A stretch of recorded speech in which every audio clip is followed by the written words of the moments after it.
کہ کس طرح موبائل کی وجہ سے شوہر پر ہاتھ اٹھانا، کپڑے پھاڑنا، کس طرح بیٹیاں اکیلی جا رہی ہیں زیور بیچ کر موبائل خرید کے آ رہی ہیں. اب باپ کو پتا تھا کہ پہلے ہی اس نے پکڑا تھا گندی فلموں میں بیٹیوں کو، تو چھین کر اس نے گم کر دیا. بیچارہ اتنا شور کہ اتنی لڑائی، والد کا گریبان پکڑنا، دھکے دینا. تہجد کا وقت ہو گیا، اس نے اٹھا کر تہجد پڑھنا شروع کر دی، باپ کی الماری توڑ دی موبائل کو تلاش کرنے میں. یہ ہے موبائل. سفید داڑھی والے ہو گئے لیکن موبائل کی ذلتوں سے نہیں نکل رہے. اور اللہ والا بننا، یزکیم تزکیہ نفس کرنا فرض ہے. یہ ایک موبائل میں ہی پھنسے ہوئے ہیں.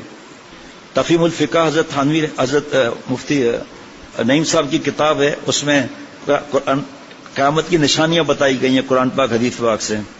اور اس وقت کیا اس کو بیان کیا جائے، لیکن آگے آ کر لکھا آخر میں کیا ہوگا. دجال جب آئے گا تو لکھا ہے دجال کا معنی ہے مکار، جھوٹا، جناب دین کی باتوں کو خلط ملط کرنے والا، جائز ناجائز کو خلط ملط گڑبڑ کرنے والا. اب میں جمعے میں بھی پوچھا، میں نے جمعرات کا مجمع تو اور زیادہ بڑا ہوتا ہے. میں نے اپنے دوستوں سے پوچھا، بتاؤ بھائی، ابھی آپ سے پوچھ رہا ہوں، سب جواب دیں، کیا موبائل مکار ہے یا نہیں؟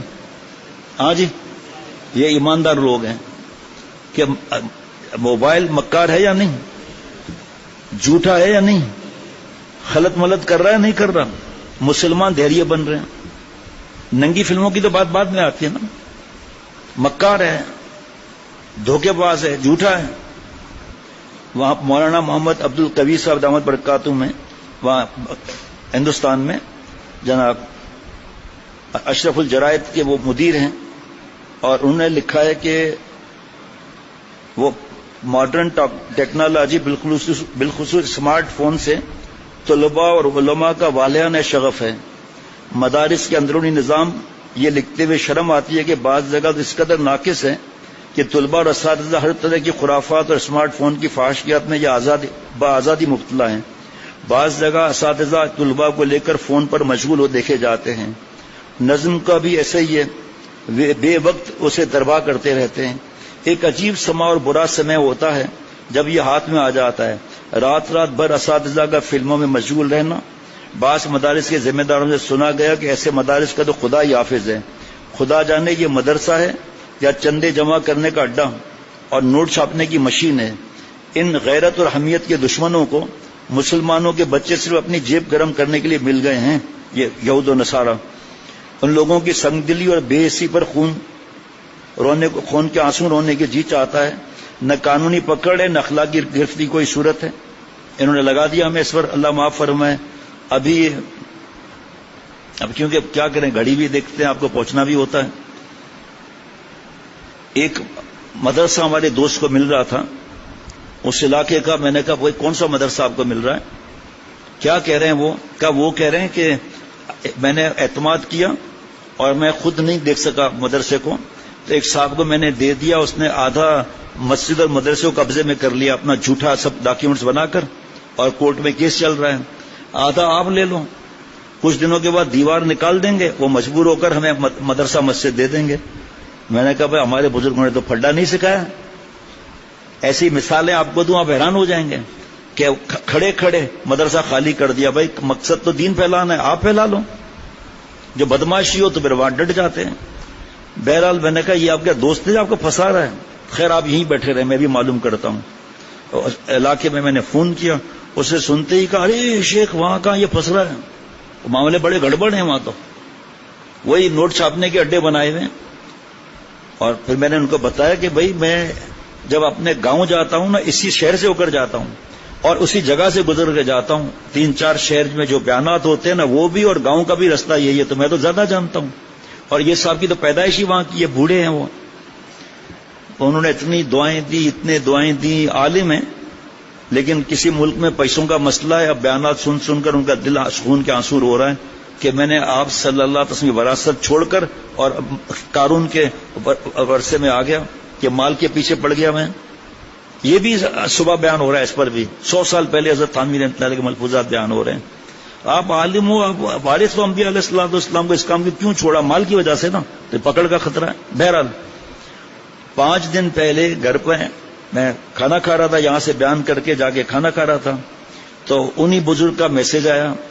میں نے پڑھا تو اس میں لکھا تھا کہ رات اس مدرسے میں جھگڑا ہوا ہے، طلباء زخمی ہوئے ہیں. طلباء کو استعمال کیا، طلباء زخمی ہوئے ہیں. وہی جو فرمائے نوٹ بنانے کی مشین اور چندے کے اڈے بنے ہوئے ہیں. یہ کیوں اصلاح نہیں کرائی نا؟ اللہ والوں کے جوتے نہیں اٹھائے.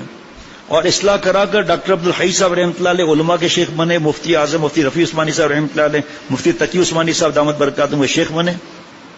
حضرت مجذوب رحمۃ اللہ علیہ ICS کا ایگزام پاس کر کے ڈپٹی کلیکٹر تھے برٹش گورنمنٹ کے، مفتیوں کے شیخ بنے. حالانکہ وہ تو ڈاکٹر تھے. یہ ICS کے ڈپٹی کلیکٹر اس زمانے کا. آج کل سینیٹر کے پاس بھی اتنے پاور نہیں ہوتے. لیکن کس طرح مٹنا سیکھا، اللہ تعالیٰ کی محبت کس طرح آئی.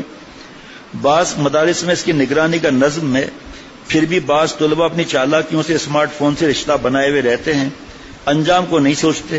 اس سے اخلاق تو بگڑے ہی رہتے ہیں، صحبتیں بھی خراب ہو رہی ہیں، کیونکہ صحبت کا اثر پڑتا ہے تو موبائل کی بری صحبت ہے. تاہم ذمہ دار حضرات اپنے بس سے زیادہ کیا کنٹرول کر سکتے ہیں؟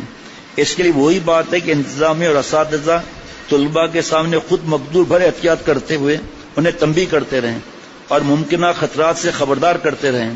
بات گھوم پھر کے اسی پر آتی ہے کہ مدارس میں ماڈل رول اور آئیڈیل شخصیات کی سخت ضرورت ہے اللہ والوں کی.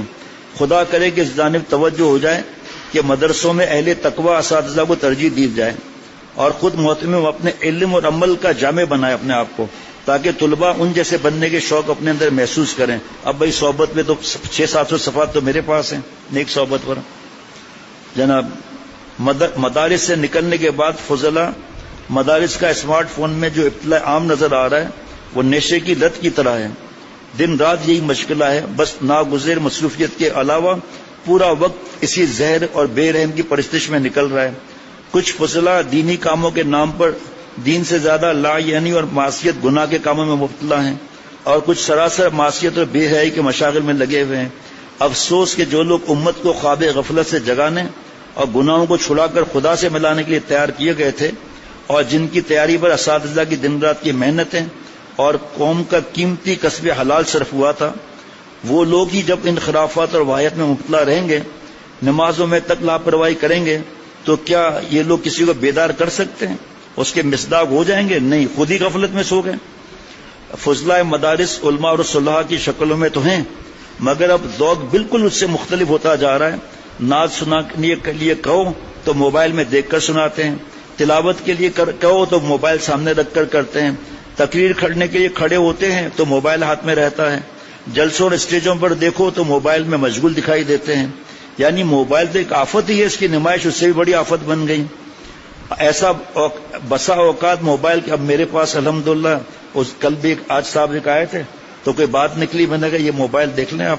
حالانکہ اس میں کیمرہ وغیرہ سب کمپیوٹر کے ذریعے انہوں نے بند کر دیا، کوڈ بھی مجھے نہیں معلوم. یہ دیکھیں میں نے ٹیپ لگایا ہوا ہے اس پر تصویر پر. اور یہ جو لیپ ٹاپ ہے جس سے بیان چلتے ہیں، ان سے کوئی فیس بک یوٹیوب انٹرنیٹ ہے ہی نہیں، تو سب چیزیں کہاں سے آئیں گی؟ مسئلے وہاں پر مدینہ شریف میں ریاض الجنہ کے لیے تصریح لینی ہوتی ہے اسمارٹ فون پر. جناب اب میرے پاس تو موبائل تو ہے اس میں، لیکن نیٹ وغیرہ نہیں ہے. تو جو ساتھی ساتھ تھے انہوں نے کہا اسپورٹ کون سا ہے، میں ہنسنے لگا، مجھے معلوم ہی نہیں. تو انہوں نے کراچی فون کر کے کوڈ لے کر کھولا، ریاض الجنہ کی تصریح ملی، ریاض الجنہ سے باہر نکل کے موبائل دیا، میں نے کہا اس میں کوڈ لگا دیں آپ. مجھے اپنے پر بھروسہ نہیں ہے، بھروسہ کچھ نہیں اس نفس امارہ کا. اے زاہد، فرشتہ بھی ہو جائے تو اس سے بدگماں رہنا، اتنی دیر تو ہے گناہوں میں. آپ صلی اللہ علیہ وسلم دعا مانگ رہے ہیں، وَلَا تَكِلْنِي إِلَىٰ نَفْسِي طَرْفَتَ عَيْنٍ، اے اللہ پلک چھپکنے کی دیر تک بھی مجھے میرے نفس کے حوالے نہ فرما. آج سے 40 سال پہلے جو حافظ شفقت چھوٹے بھائی حضرت کی اجازت یافتہ ہیں، ہم دونوں پڑھ رہے تھے قیامت کی نشانیاں، تو ہم حیران تھے کہ یہ تو کتنی نشانیاں آ چکی. پھر یہاں آ کر ہم رک گئے، دوسری کتاب پڑھ رہے تھے کہ آپ صلی اللہ علیہ وسلم فرما رہے ہیں اللہ نہ پلک چھپکنے کی دیر تک بھی مجھے نفس کے حوالے نہ فرما. میری طرف دیکھیں آپ، یہ پلک چھپک گئی نا، اس میں کیا گناہ ہوتا ہے؟ بہرحال حدیث پاک تو ہم خاموش رہے. یہ موبائل اسمارٹ فون جب آیا اس نے بتا دیا پلک چھپکنے کی دیر میں کیا گناہ ہوتا ہے. ماں باپ خرچہ کرتے ہیں ڈاکٹری وغیرہ پر، سیلف فائنانسنگ اسکیم میں 60 لاکھ بھرتے ہیں، ہاسپٹلوں کا الگ، یونیورسٹی جاؤ وہاں کے خرچے الگ، ہاسٹل کے خرچے الگ، کالج میں جاؤ کوچنگ سینٹر 90% عیاشی کے اڈے اور اتنے خرچے. اور اس کے بعد اللہ معاف فرمائے اب جناب کمپیوٹر پر ابا جیسے آئے اس نے ایسے کر دیا موبائل پر, پلک چھپانے کی دیر بھی نا, اور سامنے جناب وہ دینی کتاب رکھی ہوئی ہے موبائل میں. ابھی تو ننگی فلم دیکھ رہا تھا, تب پتا چلا کہ آپ صلی اللہ علیہ وسلم نے 1400 برس پہلے یہ دعا کی ہے. حضرت یوسف علیہ السلام فرما رہے ہیں وما ابرئ نفسی, میں اپنے نفس کو پاک اور بری نہیں بتلاتا. مفتی فرحان بیٹا ہے اور حافظ فرقان دونوں سلا کر سوتے ہیں, پوتے صاحب بھی. رات کو شیخ الاسلام مفتی تقی عثمانی صاحب کا کلپ سنایا 8 منٹ کا, جس میں 2003 کے فضلہ تھے, ان کا جوڑ تھا. تو اس میں سب کی طرف سے کسی نے سوال کیا میڈیا پر آنے کے لیے, اب گھڑی دیکھوں یا یہ بات کروں. فرمایا کہ اس سے بچنا تقریباً ناممکن ہے. آپ نہیں چاہیں گے سامنے تصویریں آ جائیں گی, ہمیں کیا ضرورت ہے اس طرح کرنے کی. پھر سیاست پہ سوال کیا, اس کا بھی جواب حضرت شیخ نے اسلام دامت پر وائرل ہو گیا ہوگا. ہر بات تیزی سے چلتی, عمل کون کرتا ہے. تو وفاق المدارس نے لکھا بھی ہے اور اعلان بھی ہے کہ مساجد, مدارس, دینی اجتماعات اور مقدس مقامات کو تصویر سے پاک کریں, لعنت سے, تصویر لعنت سے پاک کریں. پھر حضرت شیخ الاسلام کے قریب کے شاگرد پرانے اور بہت قریب کا تعلق, پروفیشنل اسٹینڈ لگایا اور پروفیشنل کیمرہ, اس سے مووی بن رہی ہے. کیا اپنے شیخ کا اور اپنے استاذ کا کیا فیض پہنچے گا. حضرت بھی اس طرح کرتے ہیں, اور جو بحث کرتے ہیں, طنز کرتے ہیں کسی تصویر کے بارے میں, ہمیں آپ کو کیا معلوم کیا مسائل ہیں نہیں ہیں, لیکن چینل تو نہیں ہے نا تبلیغی جماعت کا. حضرت جا کر بڑے کیمرے لگوا کر تو مووی نہیں بنواتے, لیکن انہی کی دیکھیں گے ان کا اس طرح ہوا تھا, اچھا ٹھیک ہے ہوا تھا, ان جیسے تو بنے پہلے ہم. ہمیں وہ داؤ پیچ تو سیکھیں اس سے بچنے کی برائی سے. ایسے نالائق ہیں, گروپ بنا ہوا ہے, تھوڑا علم آ گیا, اپنے اکابر کے شان میں گستاخی, جناب سلف صالحین میں گستاخی, موجودہ علماء ان کے بارے میں گستاخیاں. بھئی آپ تو علم حاصل کر رہے ہو, اپنی تھالی اس جس تھالی میں کھا رہے ہو اسی میں چھید کر رہے ہو. جناب فرمایا کہ موبائل ہاتھ میں رہتا ہے, جلسوں اور اسٹیجوں پر دیکھو تو موبائل میں مشغول دکھائی دیتے ہیں. یعنی موبائل تو ایک آفت ہی ہے, اس کی نمائش اس سے بڑی آفت بن گئی. بسا اوقات موبائل کے ساتھ اس درجے کے تعلق کو دیکھ کر عوام پریشان ہیں. میرا تجربہ ہے کہ اصلی علوم سے وابستہ لوگ اسمارٹ فون سے اتنے نہیں جڑے ہوئے جتنے دینی علوم سے وابستہ حضرات جڑے ہوئے ہیں. مدرسے کا وظیفہ لے رہے ہیں اور اسمارٹ فون خریدا ہوا ہے, ہر مہینے وظیفہ لے رہے ہیں اور اس سے زیادہ خرچہ کر رہے ہیں, اس کے جو پیسے بھرتے ہیں اس میں خرچہ کر رہے ہیں. کبھی اپنے ہی مدرسے میں 50 روپے دیے, کبھی ماں باپ پر 200 روپے خرچہ کیا, ایزی لوڈ پہ پیسہ خرچہ کر رہے ہیں, اور اس میں کس کس چیز میں گھسے ہوئے ہیں. یہ سچا بات ہے, اس کو دل پہ بوجھ نہیں رکھنا چاہیے, ماننا چاہیے بات کہ کالج یونیورسٹی میں اتنے مبتلا نہیں ہوتے جتنا دینی, کیونکہ ان کے پاس مال آ گیا نا, نور آ گیا, تو اس کے ڈاکو یہ چیزیں, نفس ہے یہ چیزیں, اس وقت کا دجال ہے یہ. جناب اللہ ماشاء اللہ ایسے حالات میں اہل مدارس کی بڑی ذمہ داری ہے کہ تربیت طلباء کے عناصر میں اس تازہ عنصر کو اہتمام سے شامل کریں, اچھا نظام بنائیں, خود بھی اچھا مظاہرہ کریں. ہر دور کی ترجیحات ہوتی ہیں, یہ اس دور کی تربیتی ترجیح ہے. بہرحال فضلہ مدارس کے اسمارٹ فون کے ساتھ اس شغف نے ان کو عوامی رابطہ بنانے, دین کی بات سکھانے, مکاتب کا جال پھیلانے, مستورات کے لیے تعلیم و تبلیغ کا انتظام کرنے, نوجوانوں کی اخلاقی حالت سدھارنے وغیرہ جیسی اہم ذمہ داریاں سے غفلت میں کر دیا ہے. اس کا فائدہ اٹھاتے ہوئے گوہری, قادیانی, عیسائی اور جانے کون کون بھولے بالے مسلمانوں کو اپنا لقمہ تر بنانے کی کوششوں میں لگ گئے ہیں. اگر ہم میدان خالی نہ چھوڑتے تو دشمن کو میدان میں اترنے کی جرأت کیسے ہوتی. جگہ جگہ درس قرآن ہو رہا ہوتا, درس حدیث ہوتی رہتی, تو یہ ڈاکٹر اور انجینئر جو درس دیتے ہیں یہ دے سکتے تھے, یہ نہیں, کیونکہ ہم نے چھوڑ دیا, ان کو موقع مل گیا. جناب اللہ اللہ, بس یہ بھی مدارس کا پیداوار کا ضیاع ہے اور اچھی تربیت کی کمی ہے. یورپ نے کئی برس پہلے اپنے قابل لوگوں کی ٹیم کے ذریعے پوری دنیا کے مسلمانوں کا سروے کرا کر یہ معلوم کیا تھا کہ حقیقی اسلام کی جگہ اس کا پیش کردہ لبرل اسلام قبولیت عام کیوں حاصل نہیں کر سک رہا. اس کی رپورٹ میں جو سروے کرنے والے تھے انہوں نے مسلمانوں کو 4 قسموں میں تقسیم کر کے 2 کو اپنے حق میں 2 کو مضر بتلایا. نمبر 1, دین سے بیزار مسلمان جن سے ان کو کوئی خطرہ نہیں, نمبر 2 سیکولرزم، جناب سیکولرزم مسلمان یہ ان کے حق میں مددگار ہیں، روایت پسند مسلمان جو علماء اور مشائخ اور اللہ والوں کی تقلید کرتا ہے۔ نمبر 4 بنیاد پرست مسلمان جو سلف کے راستے پر چلتے ہوئے کتاب و سنت پر مضبوطی سے جمنے کی ضروری سمجھتے ہیں۔ ان میں سے تیسرے کو انہوں نے ٹریڈیشنل اور چوتھے کو فنڈامنٹلسٹ کہہ کر دشمنان اسلام کے منصوبوں کی کامیابی اور لبرل اسلام کے فروغ میں مانع اور دافع کہا۔ اب غور کر لیجئے کہ چوتھے کا مصداق علماء اور تیسرے کے مصداق دین پسند عوام کے اور کون ہو سکتے ہیں، اور ان لوگوں کا وجود سچ پوچھئے تو مدارس دینیہ اور قرآن و حدیث کی حفاظت اور تعلیم اور اس کی دعوت کے مراکز یہی مدارس ہیں، دین کے قلعے ہیں۔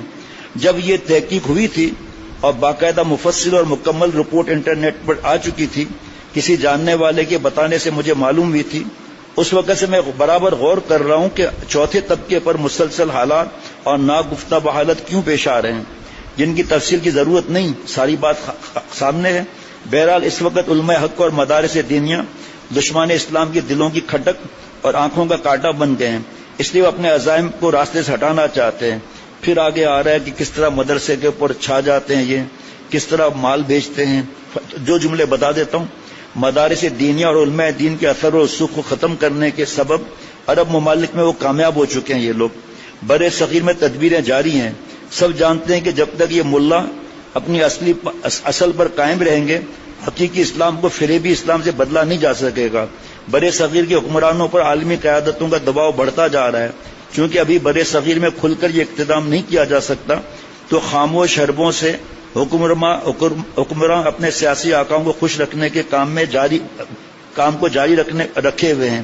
اس میں موبائل ہی بڑا فتنہ ہے، اور مدارس کی آزادی کا دائرہ قانونی جکڑوں سے تنگ کرنے کی پلاننگ چل رہی ہے۔ ادھر انگریزی نظام تعلیم سے متاثرہ مسلمان غلط فہمی اور حقیقت شناسی کے بنا پر مدارس دینیہ کو لیبل لگاتے ہیں کہ یہ فلاں ہیں، یہ فلاں ہیں، اور مسلمان ہو کر مدارس کو نظر بد سے دیکھتے ہیں۔ زکوٰۃیں مدارس سے روک کر کالجز میں پڑھنے والوں پر لگانے کے بڑے بڑے آپریشن کیے جا چکے ہیں۔ ناظموں کے کھاتوں میں اور سفیروں کے کمیشن میں چلے جانے کا بہانہ کر کے نیز غریبوں کا حق ہونے کی باتیں کر کے مال خود ہی تقسیم کرنے اور بہت سے بے ضرورت چالاک لوگوں کے گھر بھرنے کا راستہ اختیار کر لیا گیا ہے۔ جو این جی اوز وغیرہ ہے نا، جو صحابہ رضوان اللہ علیہم اجمعین کے شان میں گستاخی کریں، آج ان کو مسلمان ہو کر پیسے دیتے ہیں غریبوں میں تقسیم کرنے کے لیے۔ اصل غریب رہ گئے، اللہ معاف فرمائے۔ اس کے باوجود مدارس چل رہے ہیں اور قوم کروڑوں کے مصارف دے رہی ہے، تو اب نت نئے حربے اور آزمانے کو دیکھے جا رہے ہیں۔ علماء سمجھیں ان حسین پردوں کے پیچھے دانستہ یا نادانستہ طور پر انہیں وسعت صحرا سے نکال کر شہر کا خوگر بنانے کی سازشیں تو نہیں ہو رہی؟ تو جو مدارس میں ڈیجیٹل کے بارے میں فرما رہے ہیں، فرمایا کہ مدارس کے ماحول میں جو گرمی ایمان سرد پڑتی جا رہی ہے، اور عظیمت اور رشد اور زہد اور عبادت کے سائے گھٹتے جا رہے ہیں، مقاصد کی رہنمائی اور میادین کار کی تیاری کما ہوکا نہیں ہو پا رہی، نفوس قدسیہ اور رجال ربانیہ کی جو قلت ہوتی جا رہی ہے، اسی سے طلباء کے ذہن کیا کم متاثر ہو رہے تھے کہ باقاعدہ انہیں قناعت، صبر اور ایثار و مجاہدے کے راستے سے ہٹا کر دنیا طلبی اور معاشی خوشحالی کے میدانوں میں قسمت آزمائی کے راستے دکھائے جا رہے ہیں، اور یہ بھی مجبور کیا جا رہا ہے کہ فیس بک پر کا اکاؤنٹ کھولو، یوٹیوب کا اکاؤنٹ کھولو۔ تو آپ ہی سوچیے کہ سرمایہ ملت کو نگہبان کیسے ملیں گے جو ہر قسم کے ایثار اور قربانی کے جذبات سے معمور ہو کر اور ہوس سے دنیا سے دور رہ کر صرف اور صرف ملت اسلامیہ کے دین اور بندگان خدا کے ایمان کو سلامت رکھنے، امانت کتاب اور سنت کی حفاظت کرنے اور پھر چار دانگے عالم میں پھیلانے کی خاطر اپنے آپ کو وقف کر دیتے تھے۔ ان کے ہاں کام کے اعتبار سے دن رات یکساں ہو جاتے تھے۔ وہ اپنے نبی پاک صلی اللہ علیہ وسلم کی طرح ہر وقت اللہم امتی امت کے گن گاتے رہتے تھے، جن کے سینوں میں گرم دل اور جسموں میں تڑپتی ہوئی روحیں ہوتی تھیں، جن کی فکریں بلند، عزائم مضبوط اور جد و جہد اور عمل لامثال ہوتے تھے، جن کی راتیں رحمان کے قدموں میں سر رکھ کر بسر ہوتی تھیں اور دن نبی کے صلی اللہ علیہ وسلم مشن کو زندہ رکھنے میں گزر جاتے تھے۔ وہ جو اسلام کے ہر دشمن تیغ کرنے اور ہر ملحد و زندگی کو اپنے اوقات دکھانے کا ہنر جانتے تھے.